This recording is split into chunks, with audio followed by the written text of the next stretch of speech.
Hello friends, welcome to our channel. இன்றைக்கி வீடியோவில் என்ன பார்க்க போகிறோம் அப்படின்னு பார்த்தோம்னா, இந்த மாதம் நம்மளுக்கு வந்து அட்சய திதி வரது இருக்குது இல்லைங்களா? அந்த அட்சய திதியில் தங்கம் வாங்குறதுக்கு நான் வந்து போன வருஷமே என்ன மாதிரியான ஒரு பிளானை பண்ணேன். அந்த மாதிரி பிளான் பண்ணதுனால எனக்கு வந்து எவ்வளோ லாபம் கிடைக்க போகுது, இதே மாதிரி பிளானை நீங்களுமே பண்ணலாம் அப்படிங்கிறதுக்காக தான் இந்த வீடியோக்கு போகிறதுக்கு முன்னாடி நம்ம சேனலை பார்த்து சப்போர்ட் பண்ணிட்டு இருக்கிற உங்கள் அத்தனை பேருக்கும் என்னுடைய மனமார்ந்த நன்றிகளை தெரிவிச்சுக்கிறேன். தொடர்ந்து வீடியோவை பாருங்கள், பிடிச்சிருக்கு அப்படின்னா சப்ஸ்கிரைப் பண்ணி சப்போர்ட் பண்ணுங்கள் அப்படின்னு கேட்டுக்கிறேன். வாங்க வீடியோக்குள்ளே போவோம்.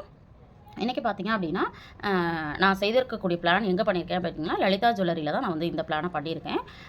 இது வந்து என்னென்னு பார்த்தீங்க அப்படின்னா, ஒன் டைம் டெபாசிட் அப்படின்னு சொல்லிட்டு நம்ம வந்து ஆல்ரெடி வீடியோ ஷேர் பண்ணியிருக்கோம். இந்த ஒன் டைம் டெபாசிட் பார்த்திங்கன்னா, இப்போ எல்லா கடைகள்லையும், அதாவது ஜிஆர்டியாக இருக்கலாம், லலிதாவாக இருக்கலாம், தங்கமயிலாக இருக்கலாம், பீமா கோல்டு, இந்த மாதிரி என்னென்ன கடைகள் இருக்கோ எல்லா கடைகள்லையும் பார்த்திங்க அப்படின்னா இந்த ஒன் டைம் டெபாசிட் அப்படிங்கிறது நம்மளுக்கு வந்து போயிட்டுருக்கு. இந்த ஒன் டைம் டெபாசிட்டில் ஆனால் ஒவ்வொரு கடையிலையும் ஒவ்வொரு விதமான rules and terms and conditions வந்து வேறு மாதிரி இருக்குது. ஆனால் நான் வந்து பார்த்திங்கன்னா போன வருஷம் நான் இந்த லலிதா ஜுவல்லரியில் தான் பண்ணியிருந்தேன். ஏன் இதில் நான் பண்ணியிருக்கேன் அப்படிங்கிறத நான் வீடியோட எண்டில் வந்து கண்டிப்பாக ஷேர் பண்ணுறேன். என்னைக்கு பண்ணியிருந்தேன்னு பார்த்தீங்கன்னா 23/5/2024, அதாவது கரெக்டாக மே மாதம் 23ஆம் பண்ணேன். இது வந்து பார்த்திங்க அப்படின்னா இந்த வருஷம், அதாவது இந்த வருஷம் இப்போது 2025 ஏப்ரல் 31 அன்னைக்கு நம்மளுக்கு வந்து பார்த்திங்க அப்படின்னா அட்சய திதியை வருது இல்லைங்களா, அன்னைக்கு வந்து பர்ச்சேஸ் பண்ணுறதுக்காக பண்ணியிருக்கேன். இப்போ பார்த்தீங்கன்னா இந்த கோல்டோட ரேட்டு பாருங்கள், 1 இயரில் நம்மளுக்கு எவ்வளோ இன்க்ரீஸ் ஆகிருக்கு அப்படிங்கிறத பாருங்கள். அன்னைக்கு வந்து கோல்டோட ரேட்டு 6730 ரூபா. இன்றைக்கி கோல்டோட ரேட்டு என்னென்னு நம்மளுக்கே தெரியும். எவ்வளோ இருக்குது அப்படின்னு பார்த்தீங்கன்னா 8360 ரூபா அப்படின்னு நான் வந்து கால்குலேஷனுக்கு எடுத்திருக்கேன். ஏன்னா இதுதான் ஹையஸ்ட் ரேட்டு அப்படின்னு. இது பார்த்திங்கன்னா 8360 ரூபா. அன்னைக்கு நான் வந்து கோல்டு வந்து டெபாசிட் பண்ணும்போது பார்த்திங்கன்னா 6730 ரூபா. இப்போது நம்ம மைனஸ் பண்ணி பார்க்கலாம். 6730 ரூபா போட்டோன்னா நம்மளுக்கு வந்து பார்த்திங்கன்னா ஒரு கிராமுக்கு 1630 ரூபா, கிட்டத்தட்ட பார்த்திங்கன்னா 1700 ரூபா வந்து நம்மளுக்கு என்ன ஆயிருக்கு அப்படின்னா இன்க்ரீஸ் ஆகிருக்கு. அப்போ கோல்டோட ரேட்டு பார்த்திங்கன்னா எப்படி இன்க்ரீஸ் ஆகுது அப்படிங்கிறத நம்மளால் பார்க்க முடியுது. அப்படி இருக்கிற பட்சத்தில் உங்களால் எப்படி வந்து முடிஞ்ச வரைக்கும் சேவ் பண்ண முடியுமோ அதை வந்து அப்பப்போ சேவ் பண்ணுறதுக்கு ட்ரை பண்ணுங்கள். நம்ம சேனல்லே பார்த்தீங்கன்னா கோல்டு சேவிங் டிப்ஸ்ன்னு சொல்லிட்டு ஒரு பிளேலிஸ்ட் உருவாக்கி நான் எப்படி வந்து 1 பவுனை 10 பவுனாக மாற்றுறதுக்கு ட்ரை பண்ணுறேன், 10 பவுனா 50 பவுனு, 50 பவுனா 100 பவுனாக மாற்றுறதுக்கு என்ன மாதிரியான டிப்ஸ் அண்ட் ட்ரிக்ஸை வந்து ஃபாலோ பண்ணுறேன் அப்படிங்கிறதுமே ஆல்ரெடி உங்களோட ஷேர் பண்ணிட்டு வந்துட்டு தான் இருக்கேன். அதெல்லாம் ஒரு முறை வேணால் விசிட் பண்ணி பாருங்கள். இல்லை டிப்ஸ் வந்து உங்களுக்கு இன்னும் புதுசாக தெரிஞ்சுக்கணும் அப்படின்னு நினச்சாலும் கமெண்ட் பண்ணுங்கள், நான் அடுத்தடுத்த வீடியோவில் ஷேர் பண்ணிக்கிறேன்.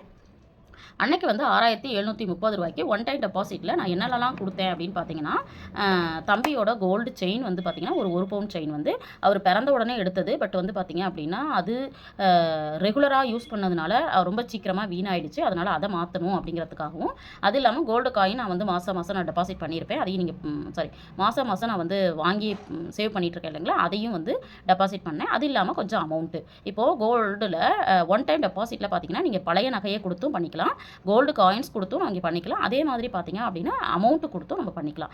இது பார்த்தீங்கன்னா ஒவ்வொரு கடைக்கும் வேரி ஆகுது. அந்த ஒவ்வொரு கடையிலையும் பார்த்தீங்க அப்படின்னா ஒவ்வொரு விதமான டேர்ம்ஸ் அண்ட் கண்டிஷன்ஸ் வந்து இருந்துகிட்ருக்கு. உங்களுக்கு எந்த கடையில் வந்து விருப்பம் இருக்கோ, எதில் வந்து பெனிஃபிட் ஜாஸ்தியாக இருக்குன்னு உங்களுக்கு தோணுதோ அதில் நீங்கள் வந்து பண்ணிக்கலாம். நான் வந்து இந்த லாஸ்ட் இயரில் வந்து எத்தனை கிராம் நான் பண்ணேன் அப்படின்னு பார்த்தீங்கன்னா, நான் வந்து பண்ணது 1,445 ரூபாய்க்கு வந்து டெபாசிட் பண்ணேன். எவ்வளோ கிராம் பண்ணேன் அப்படின்னு பார்த்தீங்கன்னா 14.925 மில்லிகிராம், அதாவது கிட்டத்தட்ட பார்த்தீங்கன்னா 15 கிராம். இன்னும் 1 கிராம் ஆட் பண்ணோம் அப்படின்னா நம்மளுக்கு வந்து எவ்வளோ இருக்குன்னா 2 பவுன், அதாவது 2 பவுன், கிட்டத்தட்ட 2 பவுனுக்கான பழைய நகைகளை கொடுத்து நான் வந்து டெபாசிட் பண்ணி வச்சுருக்கேன்.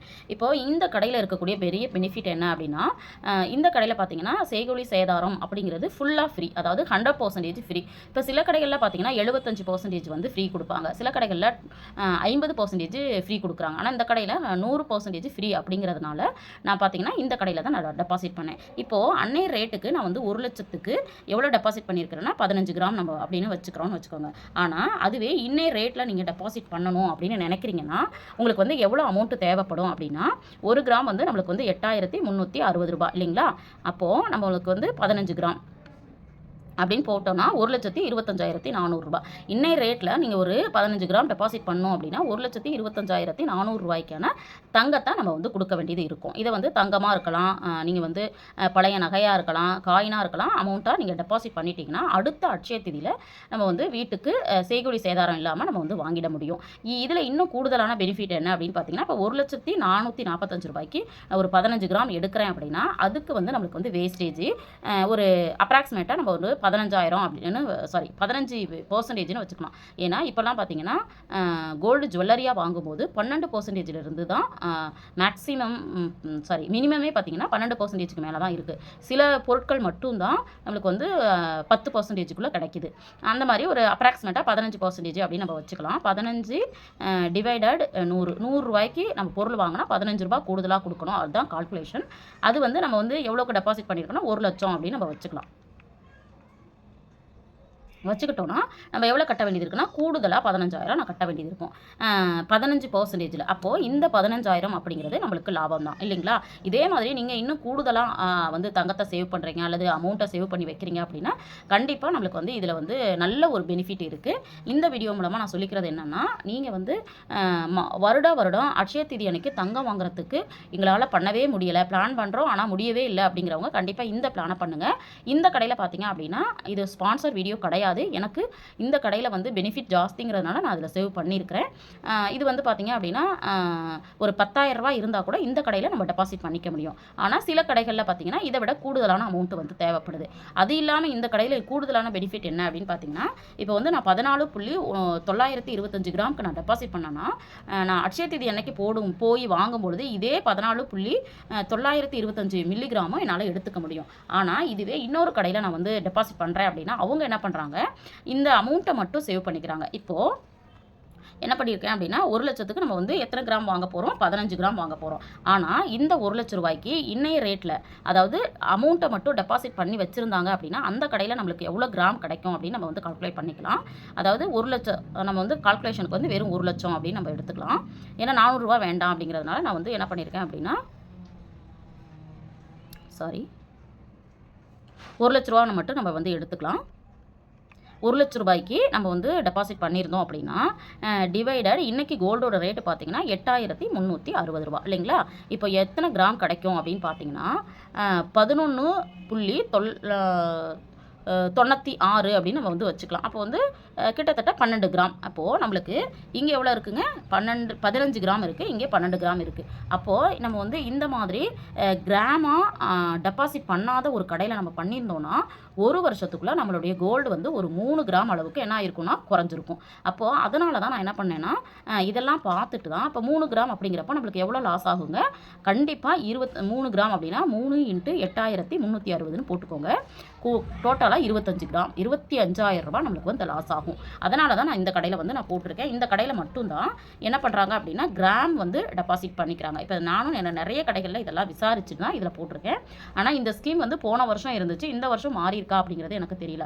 அதனால் இதெல்லாம் தெரிஞ்சுக்கிட்டு நீங்கள் டெபாசிட் பண்ண நினைக்கிறீங்கன்னா உங்களுடைய தங்கமும் வந்து லாஸ் ஆகக்கூடாது, நம்மளுடைய அமௌண்ட்டும் லாஸ் ஆகக்கூடாது. இதெல்லாம் எந்த கடையில் கிடைக்குதோ அந்த கடையில் டெபாசிட் பண்ணுங்கள்.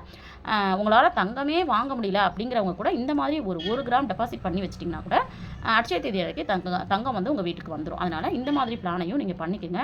எல்லாரும் அட்சய தீதி அன்னைக்கு தங்கம் வீட்டுக்கு கொண்டு வர மாதிரியான பிளானை வச்சுக்கோங்க. எல்லாருக்கும் தெரியும். ஏன்னா நம்ம வந்து அட்சய தீதி அன்னைக்கு தங்கம் வாங்கணும் அப்படின்னா நம்மளுக்கு வந்து தங்கம் சேர்ந்துக்கிட்டே இருக்கும் அப்படிங்கிறது நிறைய பேரோட நம்பிக்கை, என்னுடைய நம்பிக்கையும் அதுதான். அதனால் முயற்சி பண்ணுங்கள் அப்படின்னு கேட்டுக்கிறேன். தங்கமே வாங்க முடியலன்னு நினைக்கிறவங்க அப்பப்போ உங்களால் முடிஞ்சதை பண்ணுங்கள். அதுக்கும் நிறைய ஐடியாஸ் வந்து நான் கொடுத்துட்டே தான் இருக்கேன். தொடர்ந்து சப்போர்ட் பண்ணுங்கள். தேங்க்ஸ் ஃபார் வாட்சிங்.